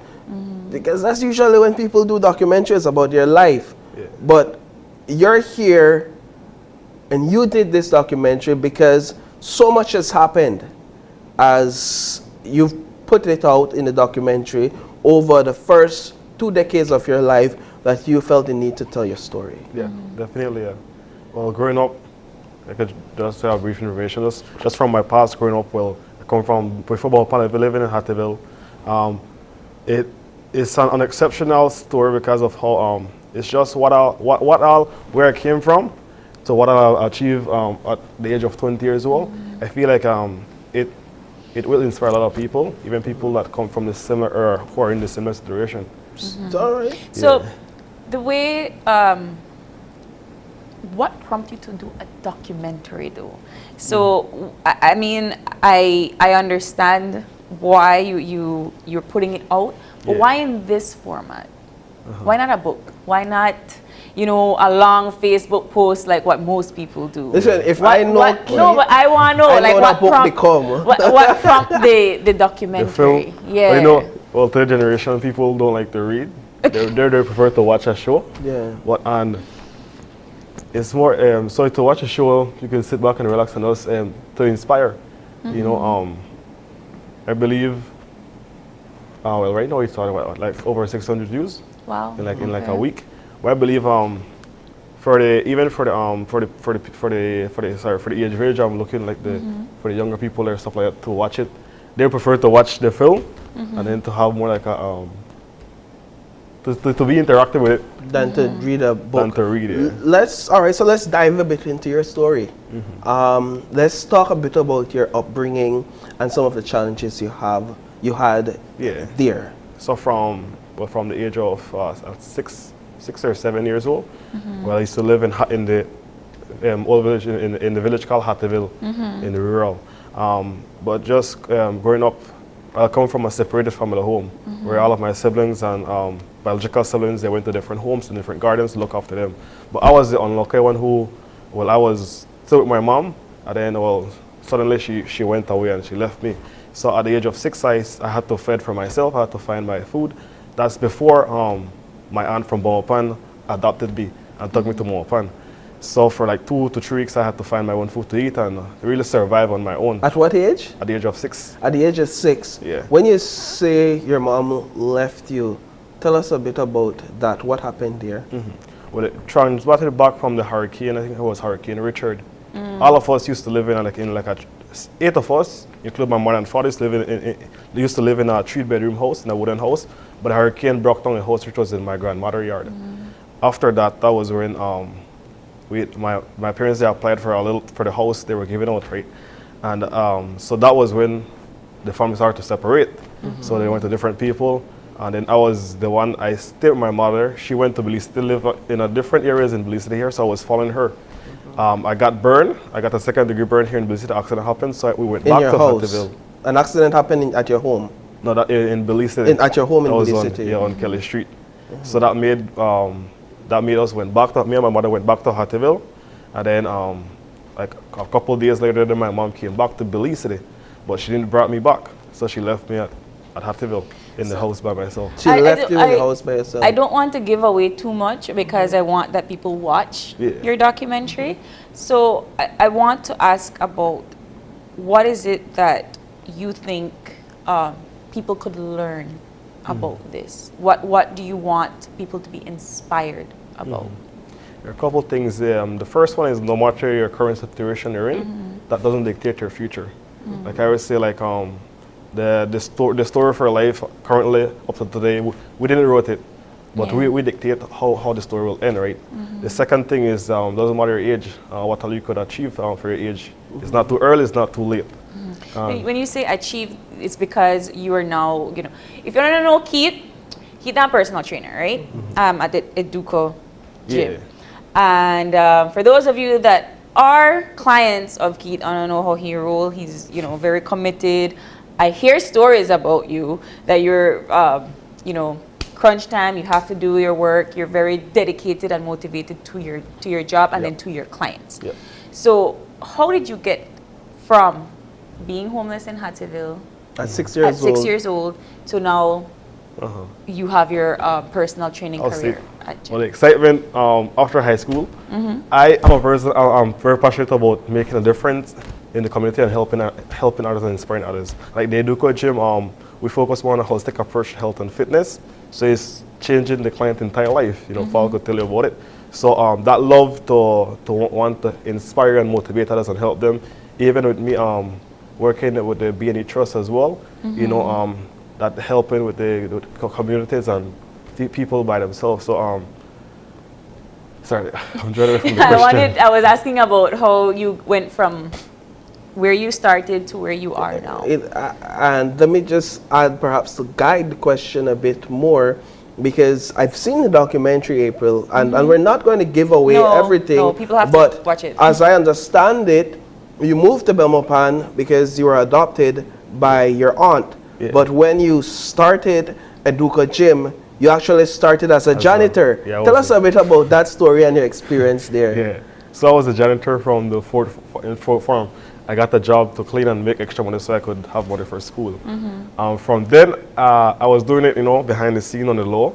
After that, for summer, I was still doing it. Somewhere in the career, if I mentioned, like, you know, my friend wanted to hang out, play basketball, you know.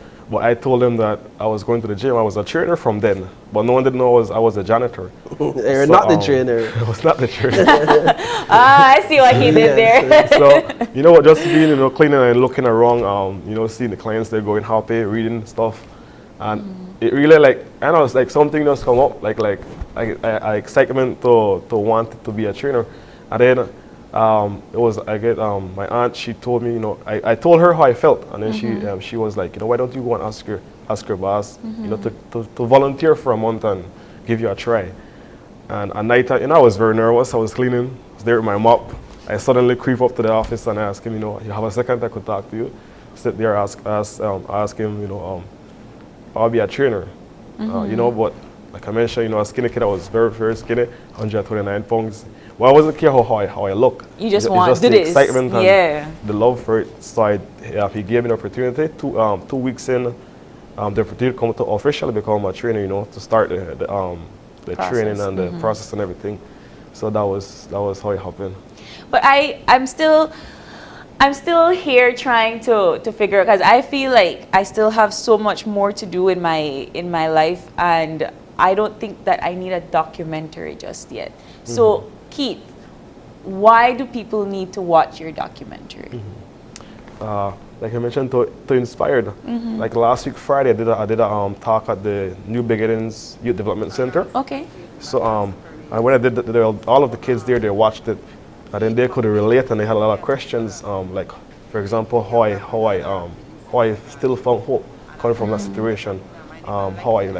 They went to how I forgive my parents. Yeah. Because those things stuck with you, and then how I kept the vision and how I kept the discipline, and how, you know, you just kept the focus of hoping and knowing that like a brighter future is there, that the situation you're in won't affect your entire life, and you'll be like at the bottom of everyone. So I think that.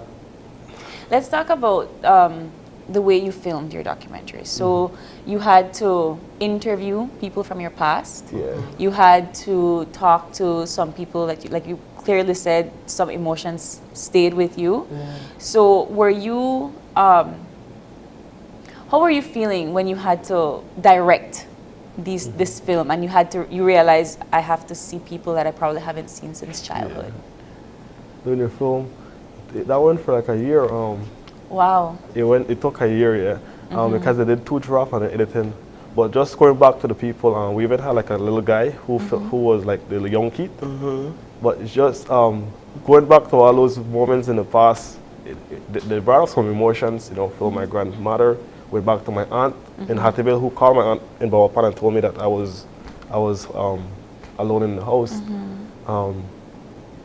So I did just watch even the shirt that the little guy was wearing, just to see that the shirt he was wearing was like that was my gold shirt, my church shirt, my everything shirt, my one best. And I still have that shirt in my closet at my home right now where I live.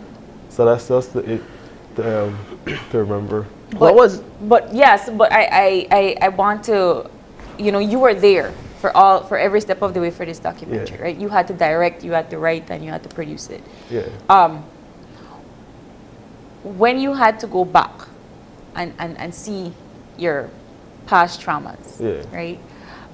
What was the response like from your family and the people that you initially haven't spoken to in so long? Mm-hmm. They're inspired. They're inspired. I still have like I'm not sure if I'm answering correct, but I still like the love from my biological siblings. We will still hold that bond. With my grandmother, all of us still tell us to go back, and then they know they are watching me, and they look it up to me. Even like my little brother Joshua, you know, he live with me right now. He was with my grandmother, and then you know, he live with me right now, and then just I don't know. Yeah, it's okay. They're inspired. They show the love, and they were like all of them were excited to be a part of it. Even my mentors from Bomapan, Miss Tisby and you know, my boss. All of them they're excited to be a part of the film.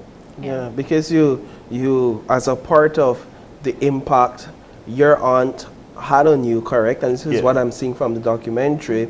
You also extended that to your little brother. So when you went from living homeless at 6 years old to being able to rent your own place in Belmopan at 17. And when you I'm quoting the documentary, when you finally got your place in Belmopan, you decided, I want my brother now to come and live with me. What was your brother's situation? And why did you reach out to him? Yeah, well, because he was 16. He was living with my grandmother in Hattieville, and so I told him, you know, he could come and live with me, because well, the age of my grandmother, he was going through that stage where, you know, so I didn't want him to go through that. And also the biggest thing was me going to Bomapan, even how it changed my mindset. I know he used to go to Bomapan like for summer and stuff like that. So the effect that it have is that when he go to Bomapan, his mindset expand. It changes. He want great things. So I told him, you know, he could come over, and as Joshua come over, he was all amazed, you know. The same thing, you know, still call opportunity right now. He's working for special effects for 2.5 years now, and he's doing really great. I wanted to ask, so where can people find your documentary? So it's on YouTube. It's open for everyone. The link is on my bio. The link is on Facebook. I shared it. It's on my newsfeed on Facebook, and it's also on my bio on Instagram as well. What now? So you're 20 years old with a documentary released the first 2 decades of your life. What is left to be told about your future? What do you think the future holds in terms of what the next 10 or 20 years will look like for you? I know you're a man of vision, so tell me about that. What will the documentary look like when you're 40 years old? 40 years old. Wow, you put that way there. It's in Dubai. So what I know from now, 40 years old, I don't know, still looking young, like I'm 15. Yeah, but, definitely that one. I'll see with my body. I also want to become one of the manager for the Luca Gym. We know we're going to open up one in Belize City, so I want to become one of the director managers for that. I want to continue being involved in making a difference in the country, in the community, whatever the opportunities and stuff that come up, I want to be a part. I could see myself, you know, I say like just doing like, I don't know, like right now doing tax, you know, having my own house. I want a family, but not rushing for that. That's the last thing on the list. He's still 20, but you see the documentary ages you a little bit, because when you bring out a documentary, they're like, all right, I think I've accomplished all of these things. I'm already in a stage of my life of some level of maturity, which you are, right? So I guess what Paul is asking is, what can we expect from you coming now, right? You don't do a documentary. How you on top off a documentary now? By each other.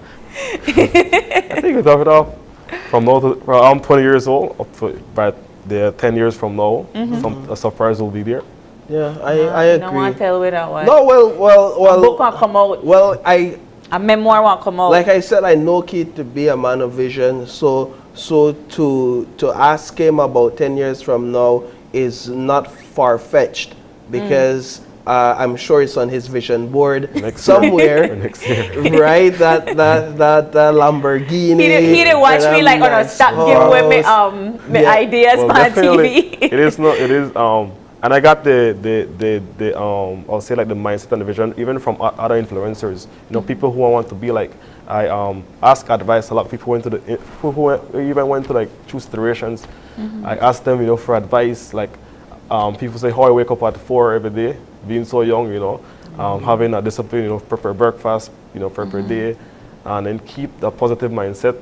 So all of those things is what I love even to share back to others as well. So even like that's why I did the documentary, so I could look back now and see where I came from, and even for others to inspire them and to continue motivating yourself. So and even myself. Yeah. You've been pushed out of your comfort zone a bit. Definitely. In terms of the documentary and making yourself public. And now I understand you're getting several speaking engagements. And that as well is out of your comfort zone. Speak to the experience, why that's out of your comfort zone and how you've been dealing with that. If I could look back like 10 years from now, I will never, even being on TV, on camera, being on stage, talking to people. So it's out of my comfort zone. But what I feel is like when I did the first after the documentary, I did a couple of talks. Even went to the youth hostel, last week Friday, for example. Doing that, it felt like I told my friends and my family that I felt like an excitement. Yeah, rush. Like something just took over me that you know that felt joy, and even seeing the joy on the kids' their face that you know like someone who is in the same who went through the same situation they're in are now you know they have hope and something great is happening in their life. So it felt good.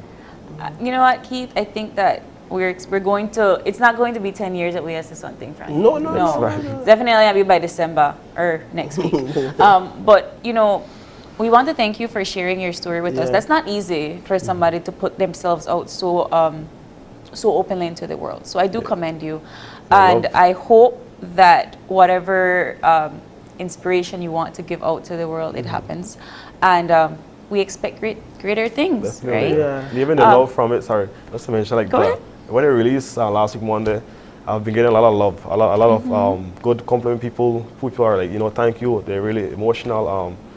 And they like I mentioned, because there's not conversations that people want to have, and for you to just say, okay, you know what, I'm going to do this documentary, and put it out into the world.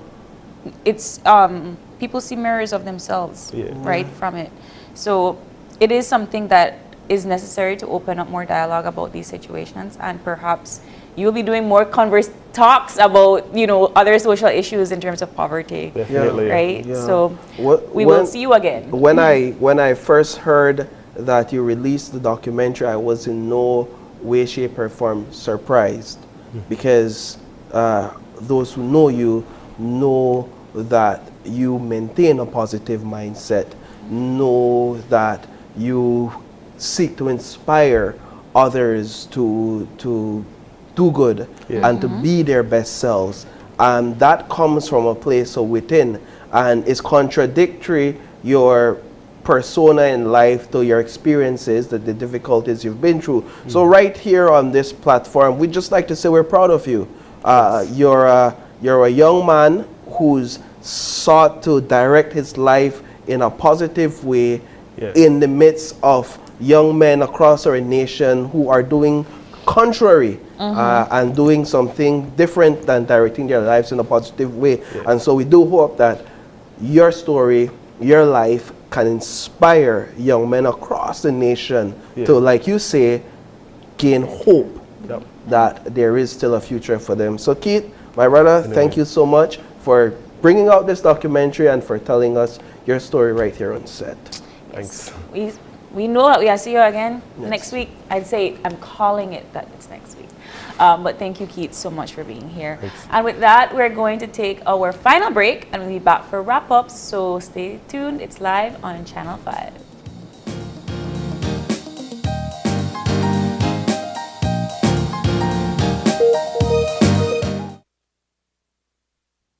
nueva usuario de eCash, la aplicación eCash está disponible en español. Cambiar el idioma de tu aplicación de eCash de inglés a español es rápido y sencillo. Deja mostrarte cómo se hace. Primero, abre tu aplicación eCash. Introduce tu PIN. Toca el icono More en la parte inferior de tu pantalla. Selecciona Security. Selecciona Language. Y luego selecciona Spanish. Vuelve a introducir tu PIN y ya está. Tu aplicación de eCash está ahora en español y puedes seguir disfrutando de tu cartera digital eCash. La aplicación eCash de Belize Bank te hace la vida más fácil.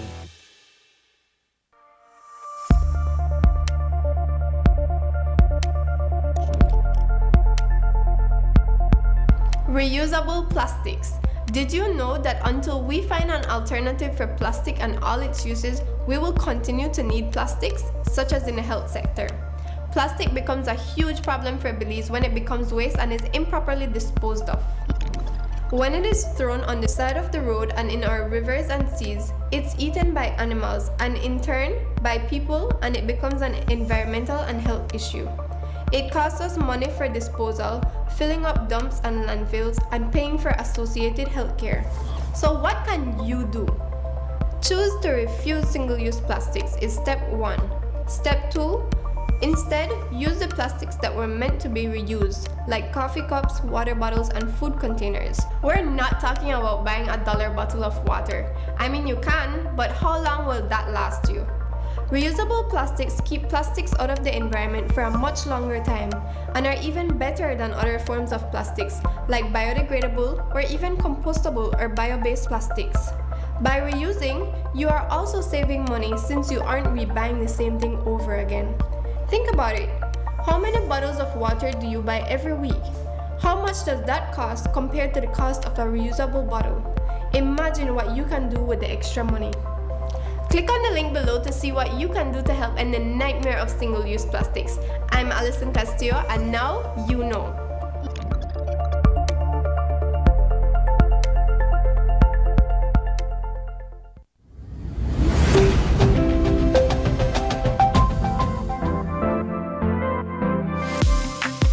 I'm always on the go, and the country is my home. So when I want to get away from it all, I immerse myself with my favorite movies, all from the new Smart Stream app. It's easy to use this service. Purchase your movies from the app and use your mobile data, Smart Stream data packages, or smart broadband to stream and enjoy. Be like me and stream on the go with Smart Stream.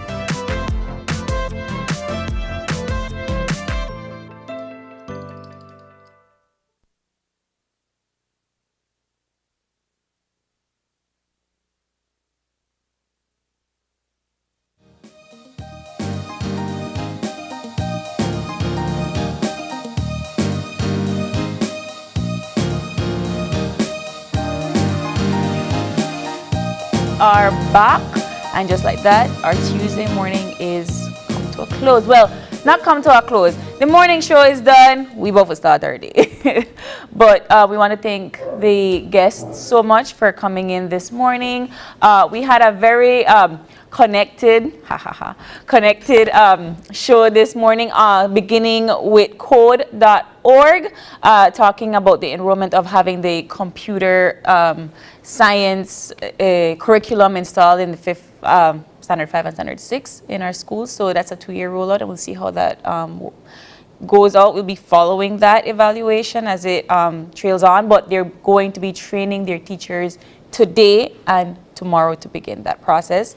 And then we had our friends from the Ministry of Education and from BTL to talk to us about Connect Ed, and this is a brand new program that is going to be catering to about 200 schools and trying to provide internet almost across the campus of each school.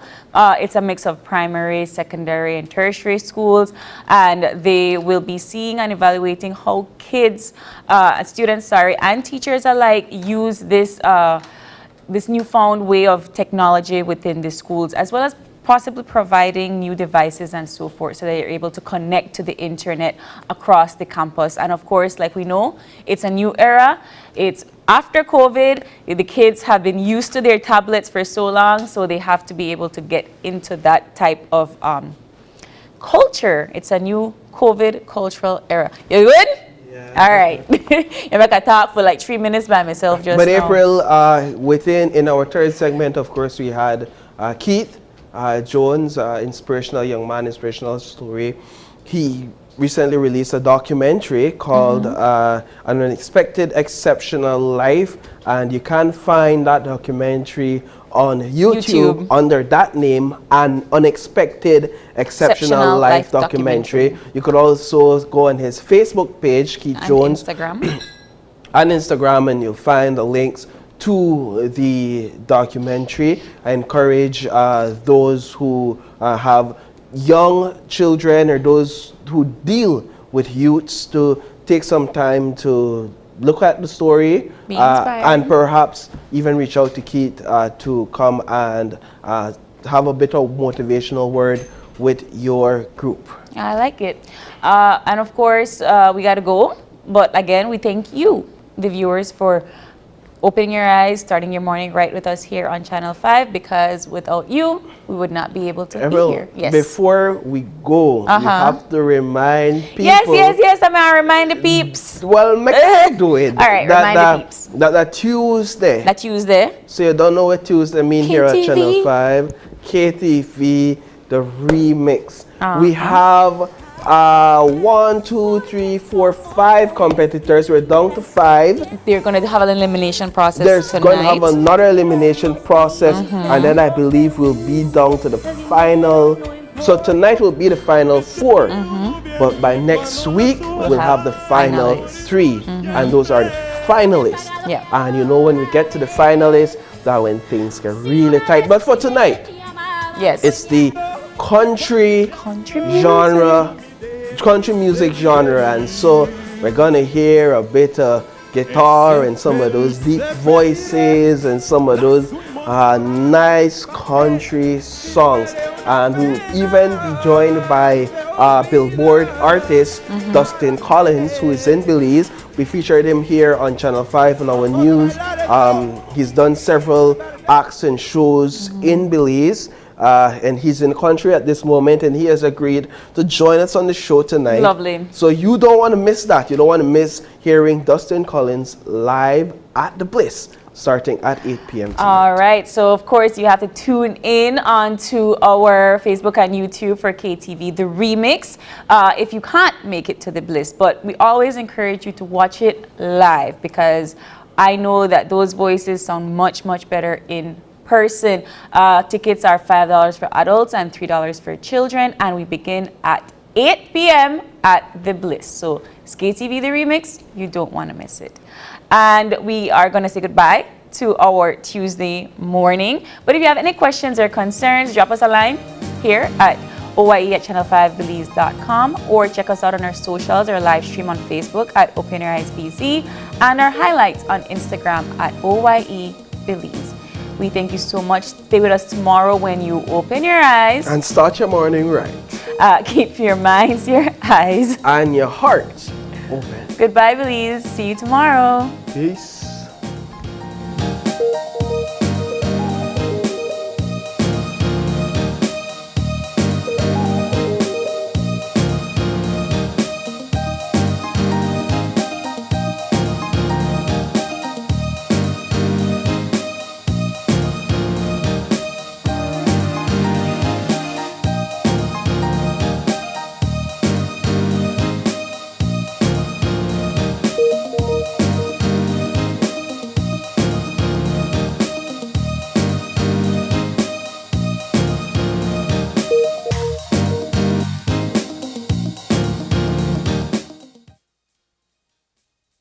Open Your Eyes was brought to you by the Belize Bank. Our country, your bank.